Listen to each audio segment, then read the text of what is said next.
ठीक है, तो आज 9th के पहले चैप्टर का कुछ मैं जो है आप लोगों को पढ़ाने के लिए यहाँ पर वीडियो बना रहा हूँ। ठीक है, अच्छा अभी मैं स्क्रीन पर नहीं आ रहा हूँ, अभी मैं 10th का 11th का 12th का जो भी वीडियो बना रहा हूँ वो मैं बोर्ड पे पढ़ा रहा हूँ। ठीक है, और बोर्ड पे पढ़ाकर जो है उसको अच्छे से न्यूमेरिकल वगैरह लगवा कर समझा रहा हूँ। लेकिन आप क्लास 9th के स्टूडेंट हैं, मेरे लिए बिल्कुल न्यू हैं, क्योंकि आप क्लास 8th से 9th में आ रहे हैं। ठीक है, तो मैंने 9th 10th के बच्चे मेरे लिए नोन होते हैं, उनको मैंने क्लास 9th में पढ़ाया होता है।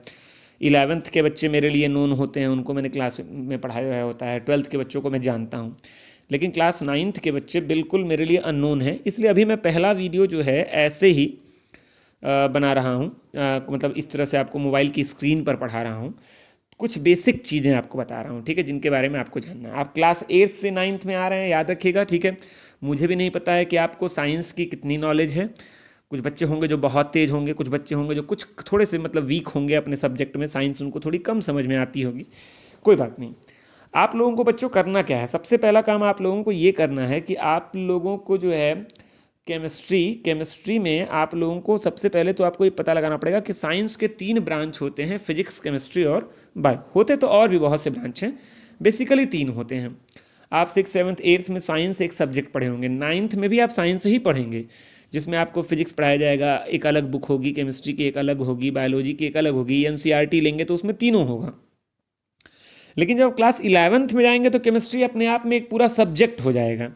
तो सबसे पहला क्वेश्चन तो ये आता है आपके सामने कि आखिर ये केमिस्ट्री जो शब्द है, इस शब्द की उत्पत्ति, इसका नाम जो है उत्पत्ति कैसे हुई, ये जो वर्ड है ये प्रोड्यूस कैसे हुआ, आखिर इसका नाम केमिस्ट्री ही क्यों पड़ा, आखिर इसका नाम केमिस्ट्री ही क्यों पड़ा। तो सबसे पहला क्वेश्चन तो यही है कि इसका नाम केमिस्ट्री क्यों पड़ा।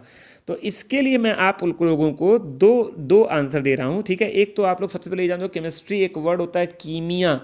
ठीक है, एक लैटिन वर्ड होता है कीमिया, और कीमिया का मतलब होता है, ग्रीक वर्ड होता है कीमिया, और कीमिया का मतलब होता है काली मिट्टी। ठीक है, और कुछ जगहों पे कीमिया का मतलब लोग बोलते हैं प्लांट्स।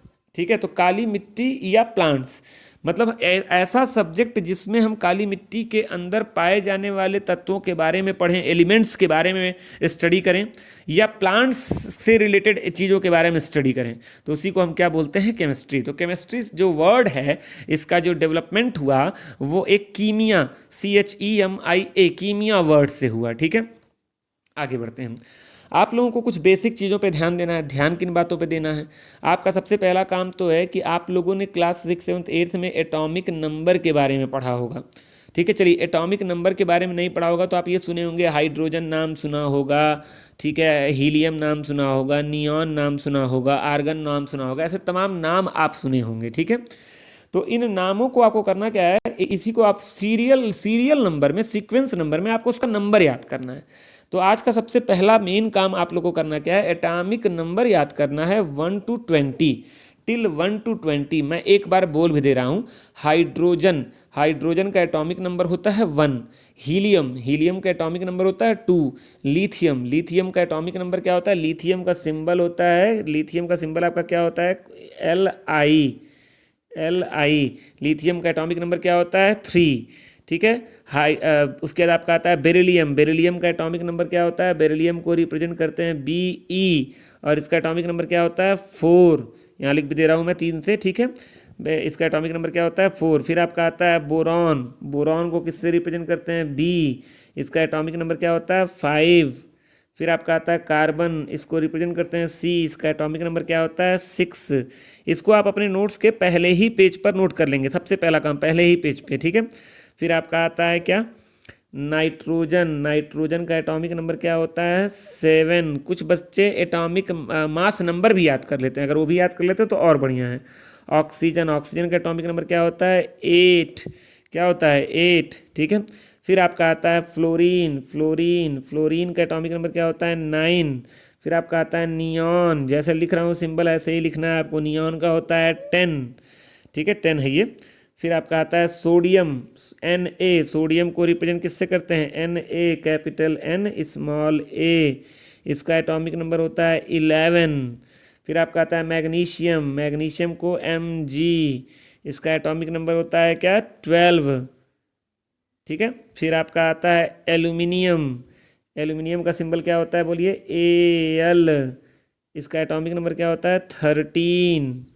फिर आपका आता है सिलिकॉन, Si। इसका एटॉमिक नंबर क्या होता है, 14। ठीक है। फिर आपका आता है फास्फोरस।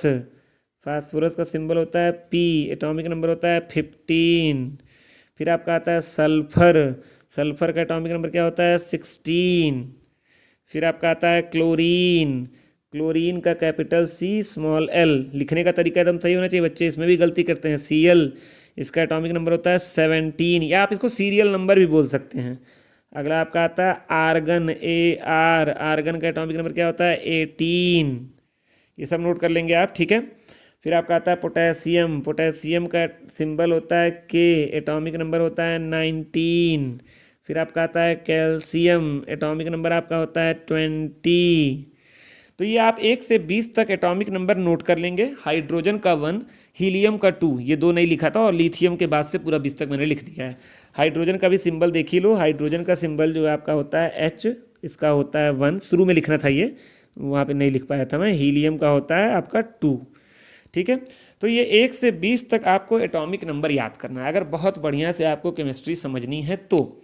सबसे पहला काम, डेली टू डेली बेसिस पे आप ये सारे काम करेंगे। तो केमिस्ट्री शब्द के बारे में थोड़ा पता लगाइए, वर्ड के बारे में, और 1 से 20 तक आप एटॉमिक नंबर याद करिए। अब आपको बता दें, आपके 9th के सिलेबस में टोटल 4 चैप्टर हैं, ठीक है।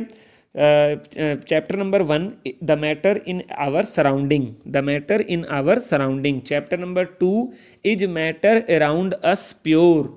Chapter number 3, atoms and molecules. And chapter number 4, structure of atom. तो टोटल 4 ही चैप्टर आपके केमिस्ट्री के सिलेबस में हैं। मतलब अगर मैं बात करूं, अगर आपका लॉकडाउन के बाद हाफ ईयरली एग्जाम होगा तो हाफ ईयरली एग्जाम का आपका सिलेबस होगा केवल 2 चैप्टर, चैप्टर नंबर 1 और चैप्टर नंबर 2। मतलब अगर मैं ऑनलाइन क्लासेस भी चलती हैं तो टिल सितंबर, आपका सितंबर तक केवल आपको 2 ही चैप्टर पढ़ना है। मतलब कोई तेज़ी लेके नहीं चलनी है, ठीक है। बड़े आराम से केवल 2 ही चैप्टर आपको पढ़ना है। ये नहीं कि मैं क्यों आपसे ज़्यादा बातें कर रहा हूँ। अदर क्लासेस में मैंने वीडियोस बनाए हैं तो उसमें मैंने सीधे टॉपिक पे आ गया हूँ। 9th में इसलिए मैं बातें कर रहा हूँ क्योंकि आप क्लास 8 से 9th में आ रहे हैं। आपको कोई बर्डन लेके नहीं चलना है कि हमने कि बड़े बड़े हम सीनियर हायर क्लास में चले गए, बड़ी बड़ी मोटी मोटी किताबें आ जाएंगी। मैं बता रहा हूँ कि कुछ भी मोटी मोटी किताबें नहीं है, बहुत ही आसान सा सिलेबस है। तो मतलब सितंबर तक, टिल सितंबर ऑनलाइन पढ़ें या ऑफलाइन पढ़ें, टिल सितंबर आपको केवल 2 ही चैप्टर पढ़ना है। पहला chapter the matter in our surrounding, और दूसरा chapter is matter around us pure. तो पहले चैप्टर का मैं सारा वीडियो आपको ऐसे ही पढ़ाऊंगा, स्क्रीन पर मैं खुद नहीं दिखाई दूंगा, ठीक है। और सेकंड चैप्टर से मैं आपको बोर्ड पे पढ़ाऊंगा, तो ये ध्यान दीजिएगा, ठीक है। तो पहले चैप्टर में आपका अब मैं शुरू करता हूँ, the matter in our surrounding. ये चैप्टर का नाम है, आप नोट कर लें, chapter number 1, the matter in our surrounding. ठीक है। तो आपका पहला टॉपिक आता है कि व्हाट इज मैटर।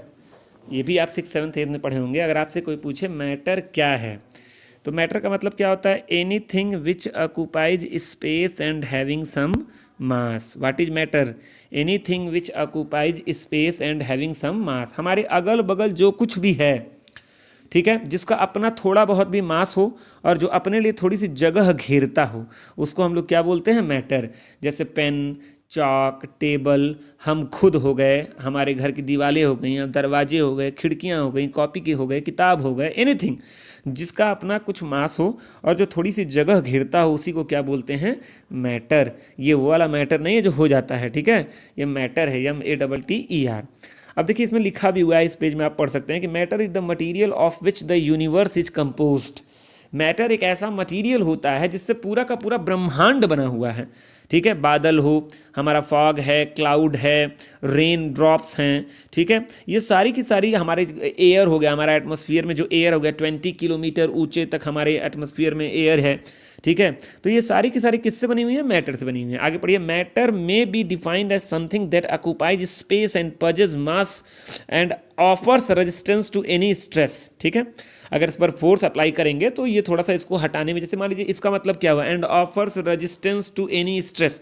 इस लाइन का मतलब क्या हुआ कि अगर कोई मैटर रखा हुआ, एक किताब टेबल पर रखी हुई है, अगर उस किताब को आपको खिसकाना है, थोड़ा सा दूर कहीं और रखना है बुक को, तो आपको बताइए उसको जब उसको वहाँ से हटाने के लिए आपको फोर्स अप्लाई करना पड़ेगा कि नहीं अप्लाई करना पड़ेगा, मतलब एक तरह का वहाँ पर क्या क्रिएट होगा, रजिस्टेंस क्रिएट होगा, ठीक है।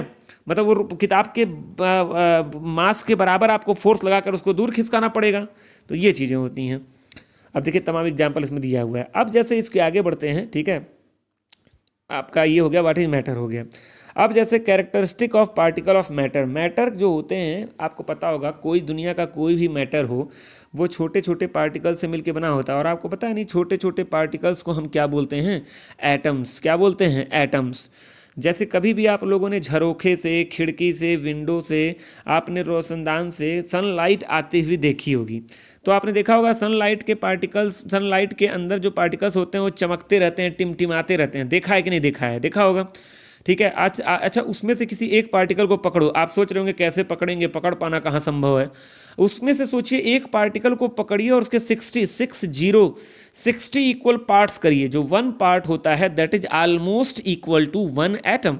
मतलब एक एटम इतना छोटा होता है, इतना स्मॉल होता है एक एटम, ठीक है। अब देखिए characteristic of particle of matter, तो याद रखिएगा दुनिया के जितने भी मैटर्स होते हैं वो बहुत ही छोटे छोटे पार्टिकल से बने होते हैं, ठीक है। और ये पार्टिकल बहुत ही छोटे होते हैं, इनका साइज भी बहुत ही कम होता है। मैंने एग्जांपल देके आपको समझाया भी कितना कम होता है, ठीक है।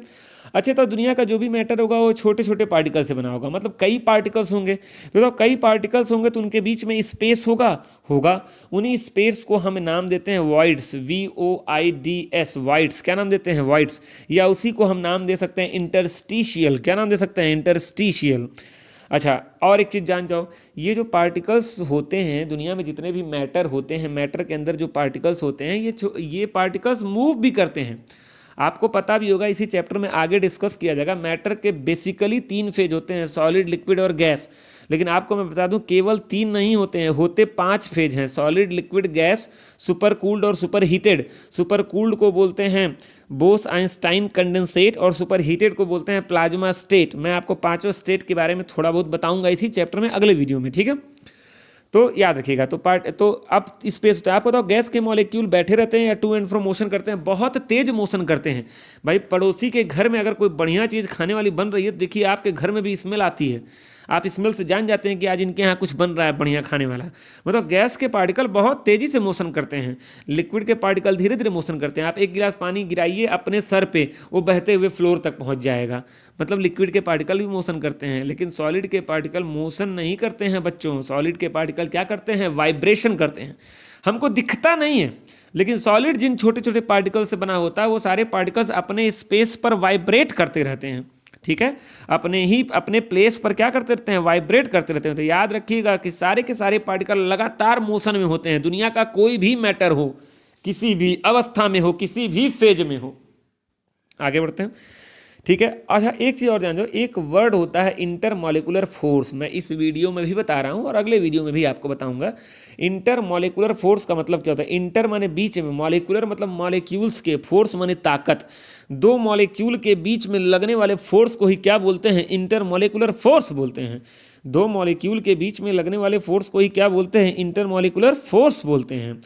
आपको पता होगा न्यूटन का भी एक लॉ था कि दुनिया में जितने भी पार्टिकल होते हैं हर पार्टिकल दूसरे पार्टिकल को अपनी ओर अट्रैक्ट करता है। न्यूटन ने ये ला दिया था फिजिक्स में, एक फार्मूला भी दिया था, F = G, capital G, gravitational constant, universal gravitational constant, फिर m1 m2/r²। छोड़िए मैं उस फार्मूले में नहीं जा रहा हूँ। याद रखिए हर 2 पार्टिकल के बीच में क्या होता है, फोर्स ऑफ अट्रैक्शन होता है, और उन्हीं अट्रैक्शन को बोलते हैं इंटरमॉलिकुलर फोर्स। बोले क्या बोलते हैं, इंटरमॉलिकुलर फोर्स। तो ये जो बातें अभी मैंने डिस्कस की है, देखिए हेडिंग आपके सामने खुला हुआ है, लिखा हुआ है characteristic of particle of matter. तो मैंने किसी मैटर के पार्टिकल के कैरेक्टरिस्टिक को आपके सामने एक्सप्लेन किया। अगले वीडियो में देखिए हेडिंग है आपका स्टेट्स ऑफ मैटर। मैं सॉलिड, लिक्विड और गैस आपको डिफाइन करूंगा, ठीक है। और on the basis of intermolecular force मैं इन तीनों चीज़ों को डिफाइन करूंगा। आज केवल इंट्रोडक्टरी वीडियो था। मेरा रिक्वेस्ट है 20 तक एटॉमिक नंबर जरूर से याद कर लीजिएगा, ठीक है। और उसके बाद आपसे मुलाकात होगी अगले वीडियो में। सेकंड चैप्टर से मैं खुद आपके सामने आकर वीडियो बोर्ड पे आपको बढ़िया समझाऊंगा। पहले चैप्टर में कुछ बेसिक चीज़ें बतानी है जो मुझे लिखना ही पड़ता है, कॉपी पे लिख लिख के आपको दिखाना पड़ेगा, ठीक है। तो वो बोर्ड पे नहीं संभव है, बहुत बोर्ड पे तब पढ़ाया जाता है जब किसी चीज़ के बहुत डिटेल में जाना होता है। चलिए, थैंक यू।